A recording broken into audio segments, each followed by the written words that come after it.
Hello, friends. The 695th day of the war between Russia and Ukraine continues. Today, a Ukrainian drone dropped explosives on an oil depot in the city of Klinsy in the Bryansk region of Russia. Local authorities reported this. According to them, 4 tanks with petroleum products caught fire. A fire train was brought in to extinguish the fire. The Russians also reported the arrival of a drone near the Talmov powder plant in the city of Kotovsk, Russia. From the Ukrainian border to this plant is 370 kilometers. It is stated that there were no casualties. The plant continues to operate. It is reported that the drone fell not far from the enterprise and did not explode. Security found it in the morning. At the same time, Ukrainian Telegram channels publish videos of serious destruction and allegedly the consequences of a drone landing at a gunpowder factory. However, this video is from 2018. It shows the Avangard pyrotechnic plant in the Leningrad region after an explosion, reportedly due to a violation of safety rules. The Russian Ministry of Defense announced yesterday that it had taken control of Yevhenii in the Donetsk region. The Ukrainian Telegram channel Deep State writes that the other day the enemy took partial or complete fire control of the village. Analyzing the situation, Deep State writes that, unfortunately, it cannot be said about the enemy's great advantage, but more about a series of mistakes that led to the current situation and accordingly losses. The defenders of the village had virtually no fire support. The enemy forces were insufficient to capture the village, but due to regular defeats against our fighters and the lack of a symmetrical response, the losses were not in our favor. There was poor interaction between the units. The loss of a neighboring position becomes known only when the Russians start shouting from it, "Surrender." Unfortunately, not all units have learned to build logistics. Also, there is still not a well-functioning evacuation system everywhere. Evacuation can take several days, and these are potential dead or people who cannot will save a limb.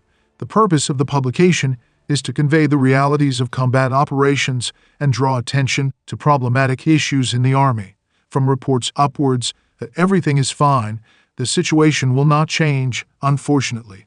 In many cases there is a sufficient number of personnel only on paper, but in fact it is necessary the number of people is missing. Ignoring problems and problem people will also not change the situation because the number of military personnel will remain sufficient only on paper, no matter how much you increase them, writes Deep State.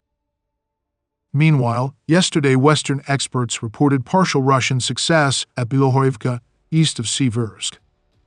That is, we see a certain activation of the Russian army on the Siversk ledge, on the eastern and southern sides, where, as Russia claims, Yevhenii was captured. From Yevhenii, 4 kilometers to the west, there is another frontline village of Avdiivka, which is adjacent to the railway that leads to Siversk. A path also opens to the north, towards the village of Avdiivka, from which the railway through the fields leads directly to Siversk. A movement towards the Avdiivka could create a flanking threat for both Avdiivka and Yevhenii, which are also being fought over. But the main possible target of the Russian offensive is the village of Sviatopokrovsky, southwest of Siversk, through which one of the main supply roads for the city passes, and nearby there are heights from which all routes west of Siversk can be controlled. However, the fighting in the Siversk direction has been going on for a long time, since the year before last.